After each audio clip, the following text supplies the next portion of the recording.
Genesis chapter 2, verse 18. And the Lord God said, "It is not good that man should be alone. I will make him a helper comparable to him." Please be seated.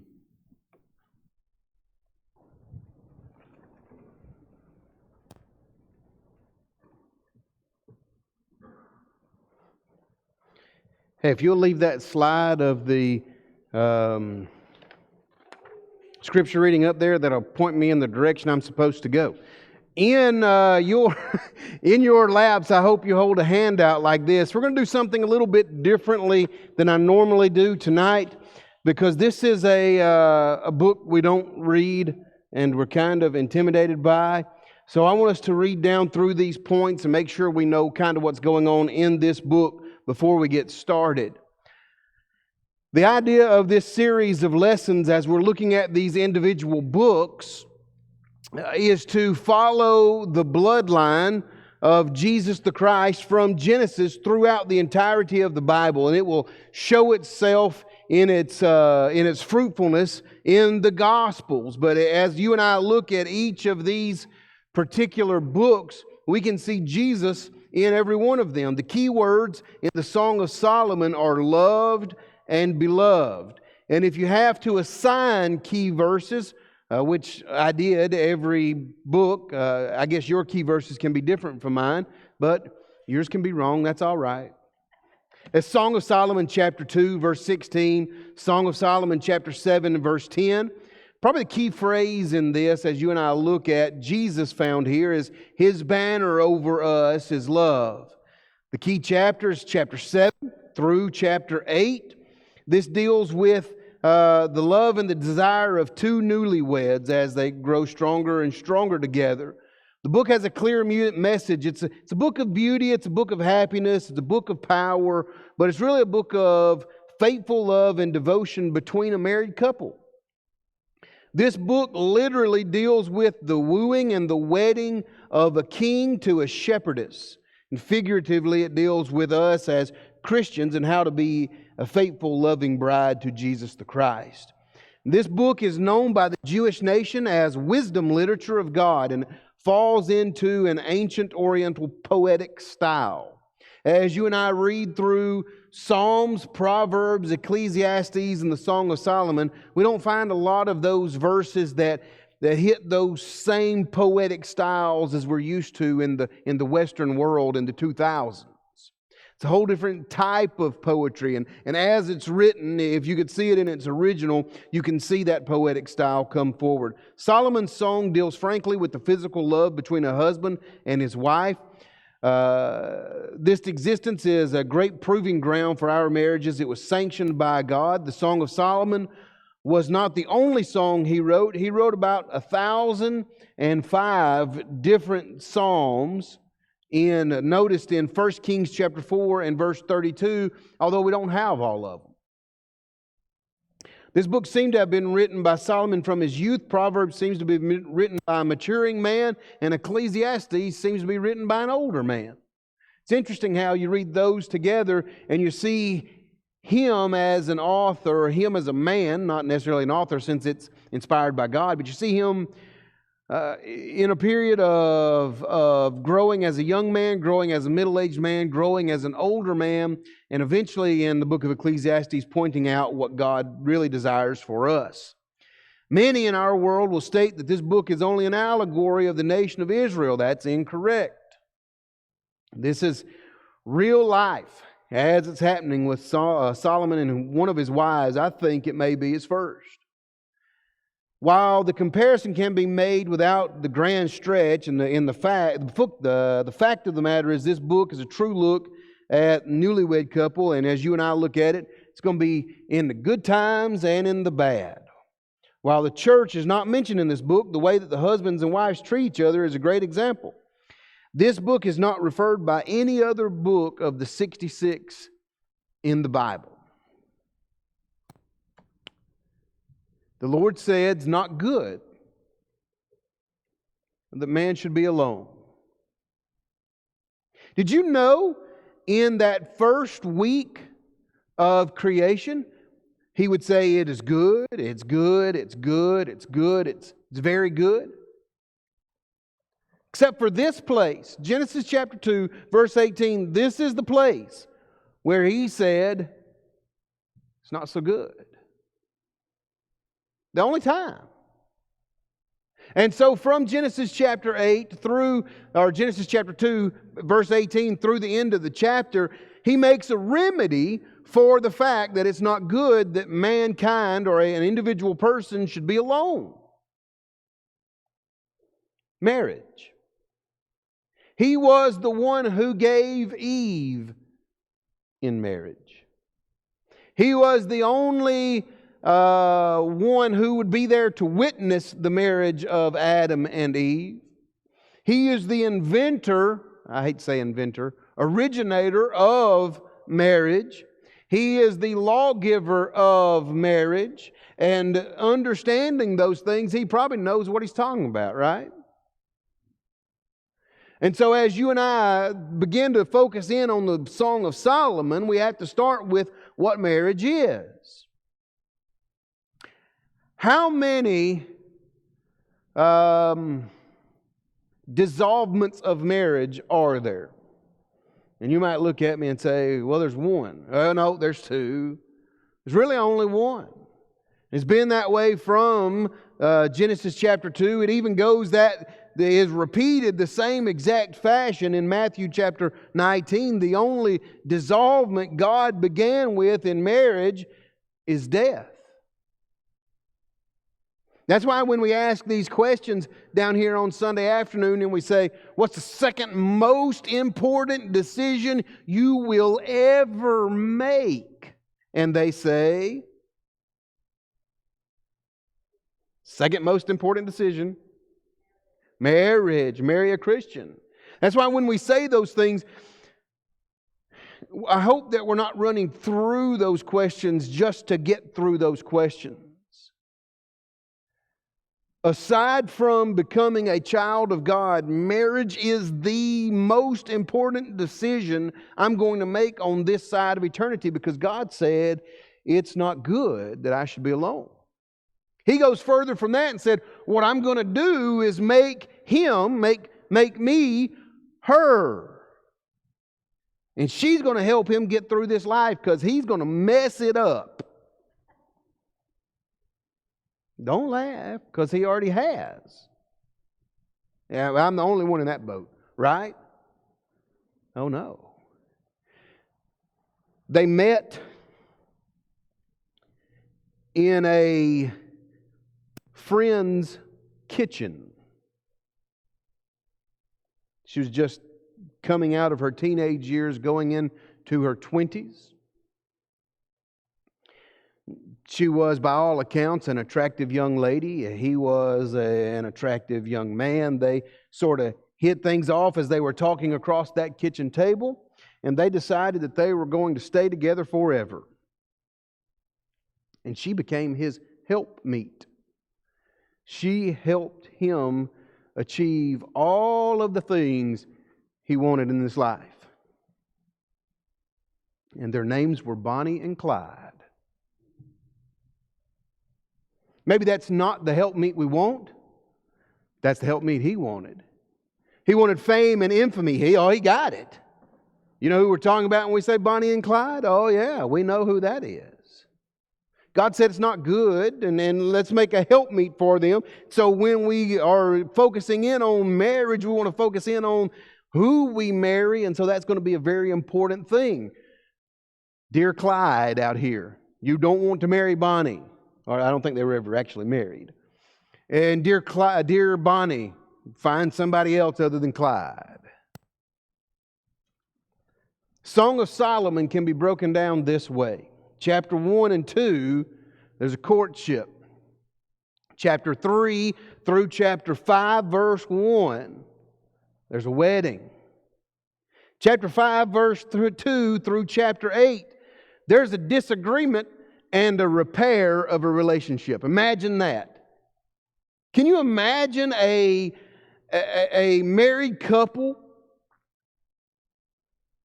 dating, having a wedding where they're married, and then having a problem? Can you imagine that?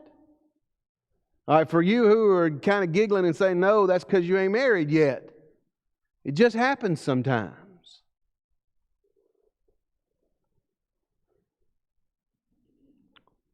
What's not important in the Song of Solomon as much is what we tend to focus on.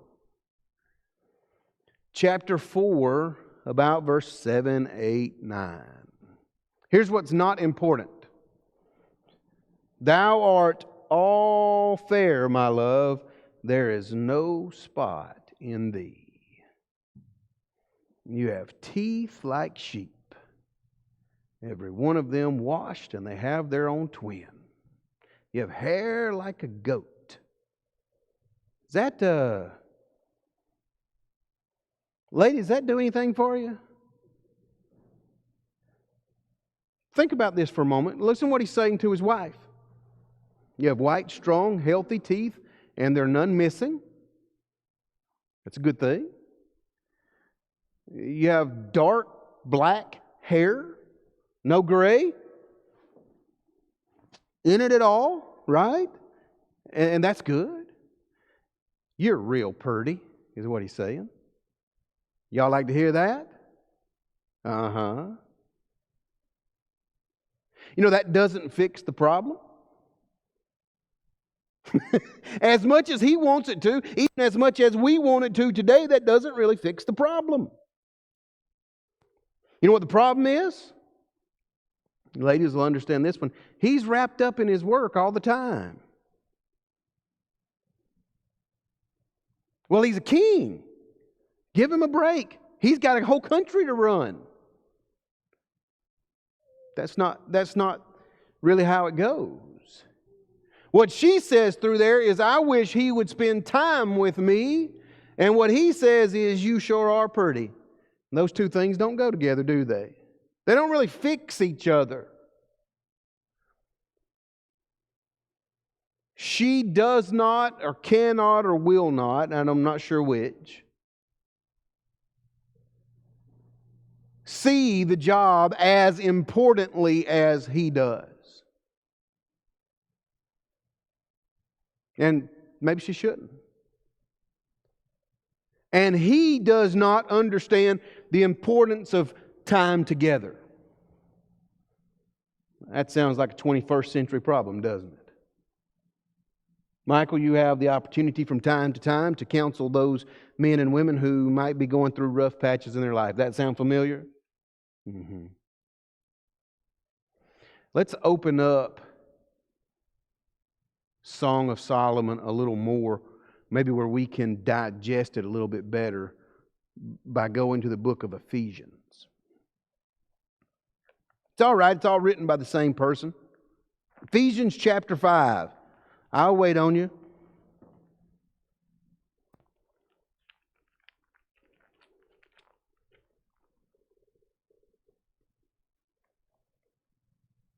Start in verse 21, and we're going to read through the rest of the chapter. Let's see if this opens up Song of Solomon for us, where the problem is. Now, before he begins to break this down into husband and wife category, here's what he says. Submitting yourselves one to another in the fear of God. This is for both of yous. Everybody is preferring each other to the glory of God. Then he begins by saying, wives, submit yourselves to your own husband as unto the Lord. For the husband is the head of the wife, even as Christ, the head of the church, and he's the Savior of the body. Therefore, as the church is subject unto Christ, so let the wives be subject unto their husband in everything. Husbands, love your wives, even as Christ also loved the church and gave himself for it, that he might sanctify and cleanse it with the washing of the water by the word, that he might present it to himself a glorious church, not having spot or wrinkle or any such thing, but that it should be holy and without blemish. So ought men to love their wives as their own bodies. He that loveth his wife loveth himself. For no man ever yet hated his own flesh, but he nourisheth it and cherisheth it, even as the Lord for the church. For we're members of his body, of his flesh, of his bones. For this cause shall a man leave father and mother, cleave to their wife, and they two shall be one flesh. It's a great mystery. But I speak concerning the Christ and his church. Nevertheless, let every one of you in particular so love his wife, even as himself, and the wife see that she reverence her husband. When we look at that into perspective with Genesis chapter 2 and in the entire book of Song of Solomon, hopefully we get some sort of idea of where you and I, as married couples in the Lord, ought to be headed. This is not going to be a sermon that tells you you're never going to have problems, because that sermon is going to be a lie. What Song of Solomon helps us deal with, what Ephesians chapter 5 helps us deal with, is how to get over that problem or go past that problem. You're not going to forget those things. Even if you forgive those things, you're still going to remember what happened. So we got to learn how to live past those things. As we'll take us a quick poll here. How many of you have never made a mistake? Just me? No. How many of you have had to live with the consequences of that mistake and live after that mistake? Well, we all do that, don't we? And sometimes what we do in our marriage is we keep festering that same mistake instead of getting past it. And that's what happens. That's what's happening really in the middle portion of the Song of Solomon. He can't figure out why she's mad, and she can't figure out why he's not there. Well, they didn't have Ephesians chapter 5. Look at verse number 22. Wives, submit yourselves to your own husbands, even as to the Lord. The idea, especially in the original language, underneath the idea of own husband, that particular phrase is in its primary use of sexual nature. You submit to your own husband. That is, you and your own husband have a physical relationship. But it goes further than that. The idea here is you submit to that husband, your own husband, as you would submit to the Lord. And here's the reason why. Because he's been chosen to be the head. And that's not an envious position. Why don't we change the worship service to reflect what we want? Because God said so? Is that right? Miss Charlie, right? All right. Well, why don't we reflect how a person, or what a person has to do to be saved in order to reflect what we want? How many women and wives would you hear say, it'll just take time, I'll change him?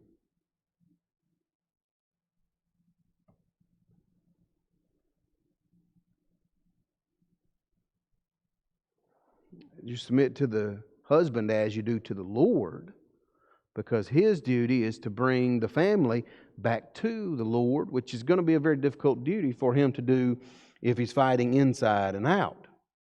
The husband is to have the wife's best interest at heart, not only her best interest, but the house's best interest.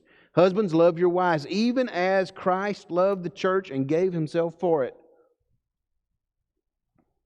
Gentlemen, here's a question you must ask and answer to yourself. You willing to die? You willing to die to protect her, to save her, to get her where she's supposed to be, even if she doesn't want to go?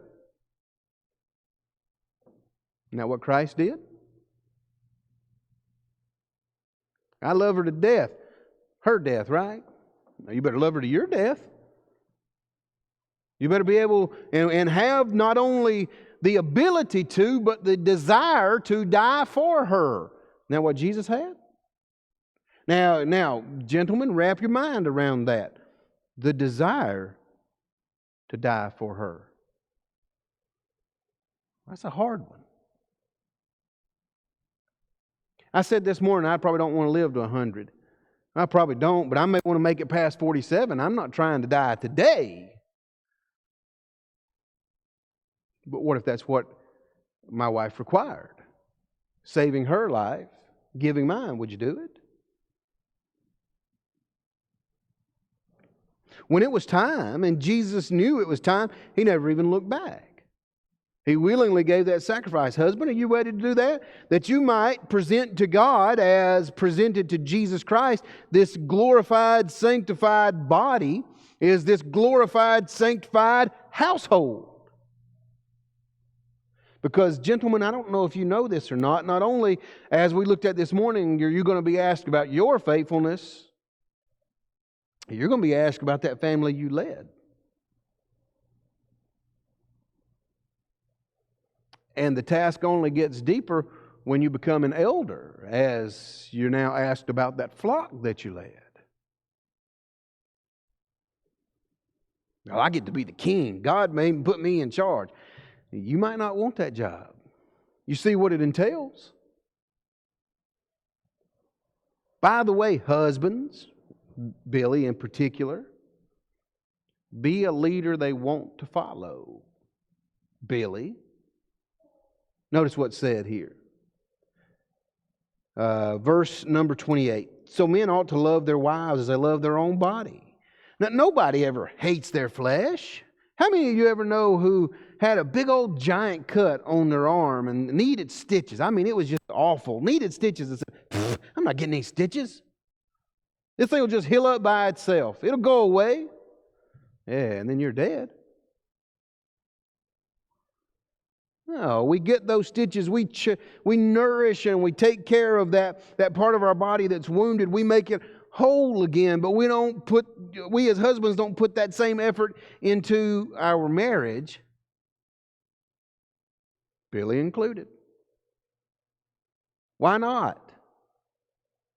And isn't that what is required? If I'm going to love my wife like Christ loved the church, didn't He put bandages on the wounds where they needed to and expose other things when it needed to be? Sure. No man hates himself, but he nourishes his body. He cherishes it. Even, verse 29, as the Lord cherished the church. Jesus the Christ had a singular focus on this earth. Broken into two ideas, but one singular focus. The overlying idea is to do the will of God no matter what. But the underlying idea in doing the will of God is establishing that church, giving everything He has for that church, providing everything He can for that church, giving her every opportunity to succeed. Now, husbands, you thought this was all going to be about wives' submission, didn't you? Look back at yourself. Do you give her and those in your house the ability to succeed? I could care less. I could not care less. Should be the proper term of that. I could not care less of whether any of us four succeed in life. If we miss out on heaven's eternity, we have failed. If that failure happens, it falls squarely on the shoulders of me. Do they know how important God and His Word really is? They know that that's the entirety of life. That's it right there. You're holding it in your lap.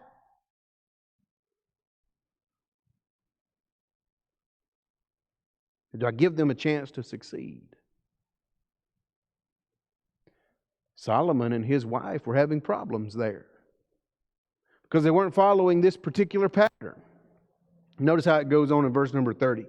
We're all members of his body and flesh. For this cause shall a man leave his father and mother, cleave to his wife, They're going to be married. They're going to be in the same boat that Solomon and his wife are, and they're going to be joined as one flesh.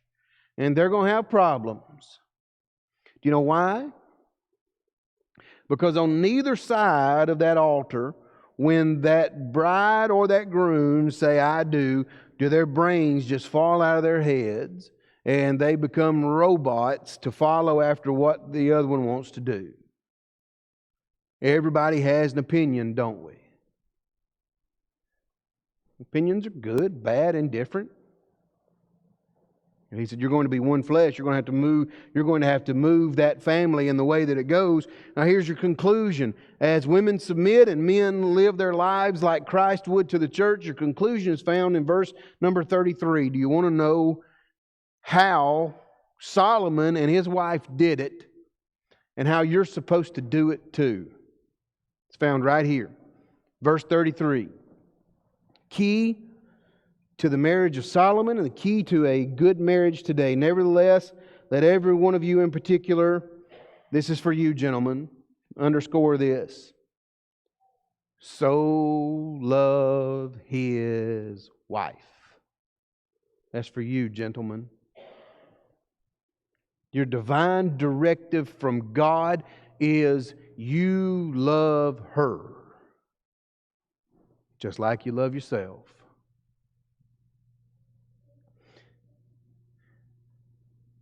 Has anybody here ever punished themselves, or is that just me?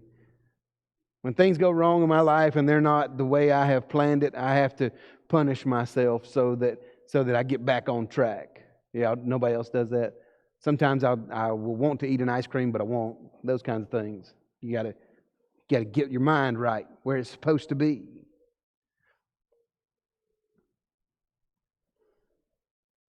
I probably don't do that nearly as often as I should. I'm probably a little lenient on myself.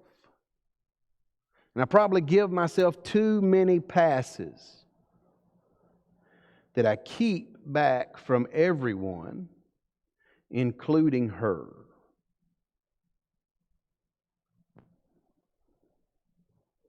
And I don't give her the leniency that I give myself, showing then that I love myself more than I love her. Not only does it deal with loving her fairly, it deals with dating her. How many of you gentlemen ever went out on a date with your wife before she was your wife? Just 3 of us, all right. The rest of y'all, I'll see y'all up here in just a minute. Boys, let me tell you something.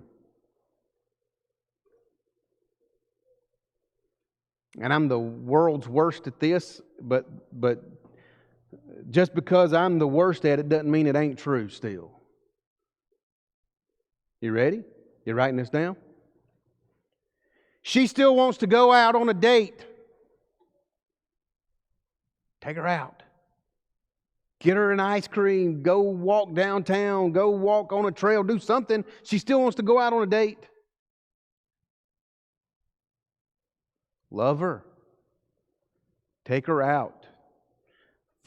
Song of Solomon, chapter 1 and 2. Woo her and charm her and bring her all of these things and show her how much in love you are with her. You want to speak to her? Speak to her on her level. I love you. Here's some flowers.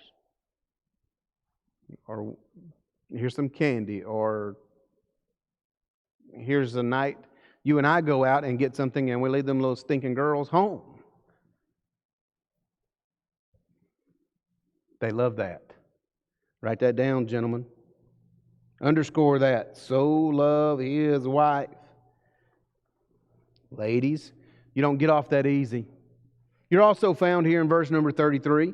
Nevertheless, let every one of you in particular so love his wife, even as himself, and see that the wife, here you go. You ready? Reverence her husband. That's your underscore.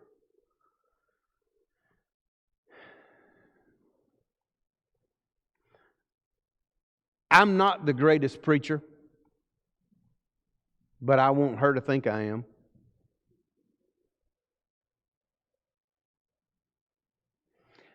He may not be the world's greatest millwright, but he wants you to think he is.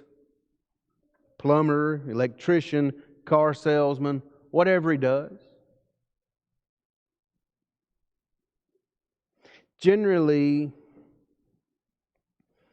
when men and women are having difficulties in their marriage, women will say, I don't feel loved.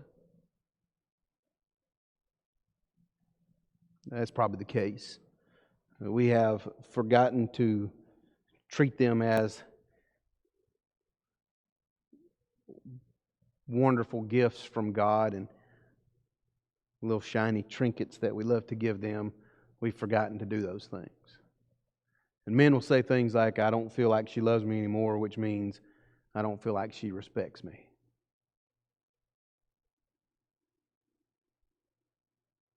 Sometimes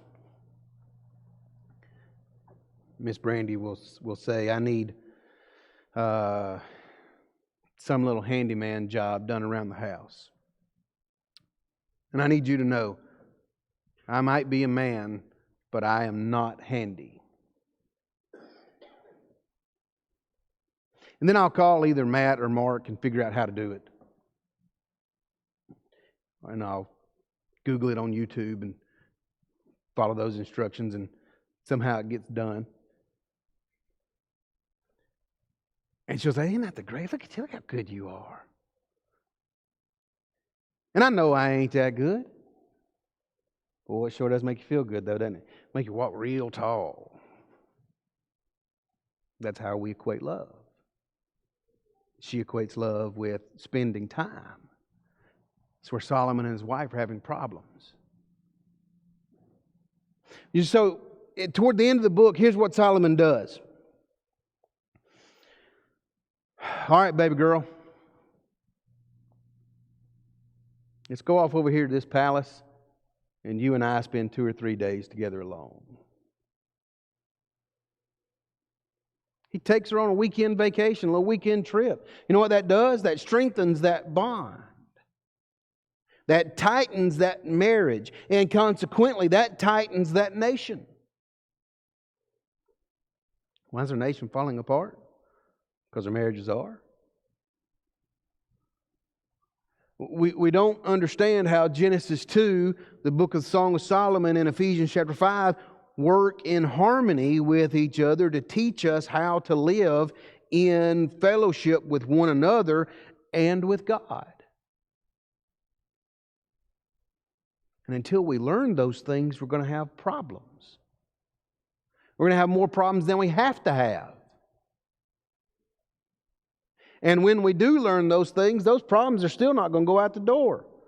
You're going to have problems. They're easier to get through, aren't they?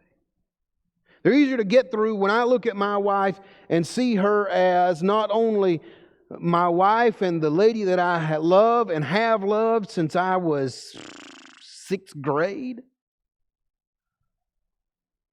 but I look at her also and notice that she is a daughter of my father's, and I should treat her with the proper amount of respect.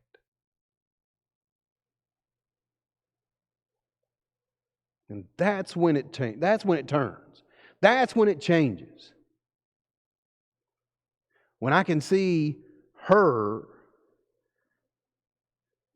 and her eternal destiny as it fits securely into my hands. That's when I began to make better decisions and make more profitable decisions. But I'm going to tell you this. I can't make any decision for her and help her with any of those decisions until I've made the right ones for myself. Until I have decided to become a child of God, and until I have decided to become a faithful child of God, until I have decided that I'm not going to force her to lead the family, but that I'm going to do it, I can't expect anything out of her. She can't expect anything out of me until she finds herself in the family of God, living that faithful life. Expecting me to lead and following in submission. It's the plan God's laid out.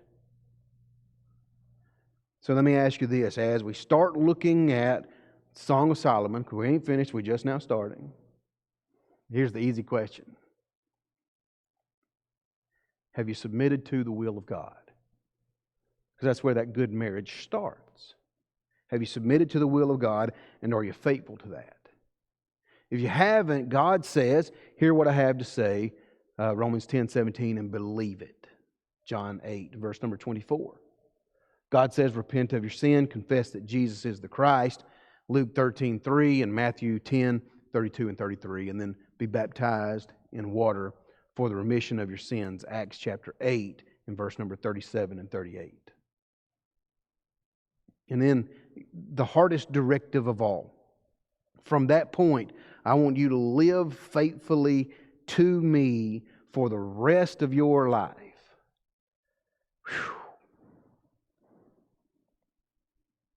That 5-step process seems to be real easy compared to step number 6, doesn't it?